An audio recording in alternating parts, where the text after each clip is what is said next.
Online privacy is very important, and that's where today's video sponsor NordVPN comes in. And when I'm traveling, I like to watch my regional shows. But if I'm not using NordVPN, my hosting provider knows exactly where I am and they play local programming. NordVPN has over 4,000 servers all over the world that you could select where you want the internet to think you are, so you can watch your local programming or just keep your data and your privacy safe. If you're concerned about your privacy and your data protection, they've got you covered. Click the link in the description and try NordVPN today. There's three cars that are coming to my mind that the values are fluctuating wildly, or they're vastly overpriced and vastly underpriced. The Ford GT is one of them, just coming up for auction now after the 2-year hold period. They failed miserably on that launch. The NSX failed miserably on the launch. And the Toyota Supra, I think, failed sort of as a Supra. Not as a car, but as naming it the Supra, similar to what the NSX had. Let me tell you why I think the Ford GT and the NSX are both failures as far as launches go. Well, the Ford GT had that hold on it, that people weren't allowed to sell. Now, there's ways around it. You know how people get around it? They buy the car, they put it in a company name, they sell it to a guy and just make him an owner of the company that owns the car. Congratulations, you've now just sold the car without selling the car. The car is still in the company name of the guy who bought it. However, the company now has new ownership, so that's how you fudge your way around the Ford system. Now, everybody with the Ford GTs, the whole thing around Ford GTs, everybody expected Shmi, perfect person to have a Ford GT. We want people to drive it. We want you to get out there. We want you to champion this car, show the world how awesome it is. Well, the talk wasn't how awesome it is or what a great car it is to drive or how phenomenal it sounds or anything like that. The talk has always been, oh yeah, it's $2 million, $1.5 million. These things are selling for big money. Well, you know what? Now that people are allowed to sell them, they're not selling for big money. And you're starting to see that the people who were cherry-picked, like I'm going to pick this guy and this guy because they're going to drive these cars and they're going to be great stewards of the brand, didn't drive the cars. They parked them. And they spec them, they park them, and now they're trying to sell them. And you know what? They're not selling for what they thought they were. A lot of them aren't hitting reserves. Pebble Beach, one of the ritziest auctions out there, with a lot of money, a lot of big names, and I don't think the auction results went above 8-something. And when I say 8-something, this is on a $500,000 Ford. 8 is $300,000 over MSRP, which is still like hype, but it's definitely not $1.5 million. It's not $1.2 million. It's not $1.7 million. It's half of what everybody else has paid for it or has traded at auction. That's not a good look. So as more cars are coming available, the prices are going to come down. As the cars aren't selling for giant markups over list anymore, guess who's not going to be like, well, you know, I don't really need the $500,000 Ford GT anymore because I thought I was going to spec it out, buy it, and then sell it and make some money. Now it doesn't look like that's going to be the case.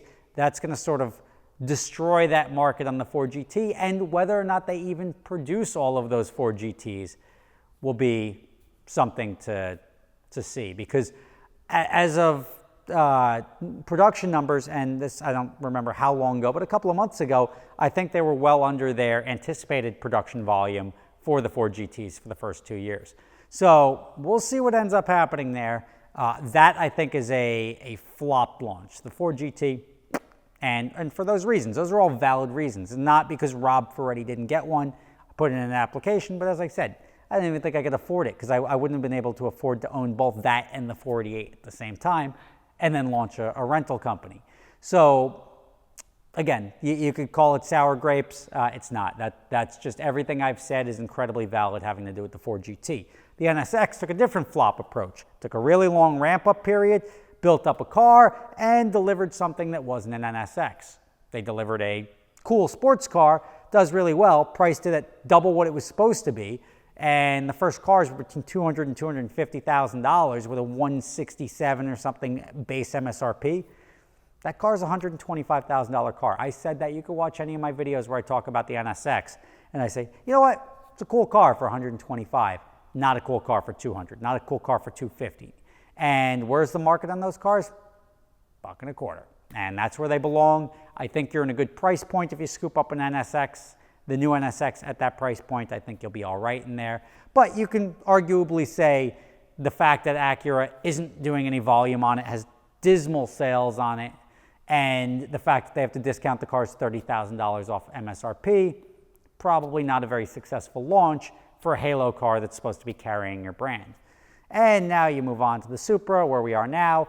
Why does the Supra not share the same fate? It's already, what is it, a month? A month after they launched, maybe a month and a half, and all these launch edition cars that were super hot and trending for super over sticker, they're not even selling for list anymore. At least that's the apparent trajectory of the market. One of the dealers in Georgia just put one of the launch editions with 23 miles on it on Bring a Trailer, and it didn't even sell for MSRP. Well, maybe people didn't know it was for sale. Over 70,000 views, and it didn't even sell for list. At the end of the day, people aren't willing to pay for the car anymore. And when I say they're not willing to pay for the car, the people that paid, anyone, if you paid 100 grand, just shoot me an email, text me your address, something, so I can come over there and kick you square in the nuts because you deserve it. There was no reason.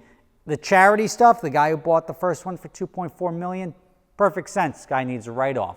The guy who just wants to be the first guy to have the Toyota Supra, obviously spent $40,000 more than he had to for no reason. And that's pretty silly to me. I don't think it's going to share the same fate as sort of the NSX or the Ford GT, because I think Toyota priced the car well. And I think that car, yeah, I mean, it's not going to sell for a premium, but I think it's every bit of a $50,000 car. I think you can buy that car 50, 55 when they start producing them in the high 40s. I just think it's there all day long. I don't think you're going to stand the risk of big depreciation on that car. I think it will always be a $40,000 to $50,000 car for the foreseeable future. And if it's capable, if it makes boost, it makes power, and you could tear it apart and it'll hold a little volume, and these guys doing their trial and error and everything like that, at the end of the day, the Supra logo on the back still has a slight moniker of cool, so it's not going to have the same downfall as the other two, where the prices are dictating what people are doing with the cars, and people are buying them because they think they're going to be worth something, and they let people down. I think the Ford GT, and again, I have not seen people ranting and raving about what a great driving experience it is. When you look back at cars that have value, it's like that car is just a super great driving experience. Even the 360 Challenge Stradale, the manual experience in the V12 Lamborghini, it's not even that it's lapping the Nürburgring quickly. It's just so cool to drive. The GT3s, all these cars that are just like leading the charge as far as value appreciating over time are cars that you can drive and people want to drive because they're super fun to drive. And those are the cars that you could see if you wanted to predict values and see what cars are sort of going to go up.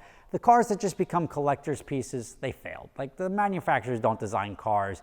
Why even bother putting an engine in it if all you're doing is trying to sell somebody something that they're going to resell and not drive in a couple of years?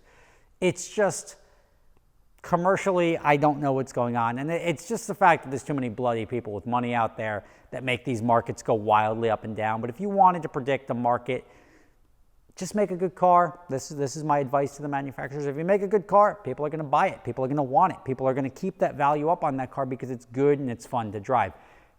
And I don't know who does the market studies. Don't start dropping electric motors and everything and doing this and doing that. Yeah, great. Lamborghini's got a new supercar, hypercar, let's call it, that they're dumping electric assist in, and it's called the Cyan. $3.5 million. Great. You know what? You're selling a $3.5 million car. It's like the Reventon. As long as it looks cool, people are going to buy it. They're going to park it in their garage. They're not going to drive it. So it doesn't really matter if it works or not. You don't have to worry about your warranty claims because nobody's going to drive the damn thing.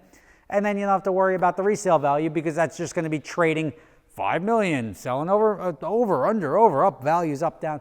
It's not a car that's being produced for driver enjoyment. It's a car that's being produced because there is a market demand of rich people that is willing to line up, sold out in 12 minutes, and that's what sucks. So at the end of the day, you can consider all three of these launches sort of failed, and they all failed for different reasons. I think the Supra is failing less because they priced it appropriately, and that is good news for you guys because I think there is a great opportunity in that $50,000 car market, and the Supra is not a bad play if you're going to go modify it, have fun with it, but it's definitely not a collector car. So launch edition, non-launch edition, Go out there, put some miles on it, enjoy it. If you like the look of it, you like the drive of it, it's the BMW for you. Thanks for watching. See you tomorrow. For those of you not familiar with my other company, I started a company called Adventure Drives, which combines driving and bucket list travel. It's a lot of fun. If you're interested, prices can be done per person. Don't worry if you don't have somebody to go with you, we can match you up with somebody. You can check the link in the description for adventuredrives.com and sign up today.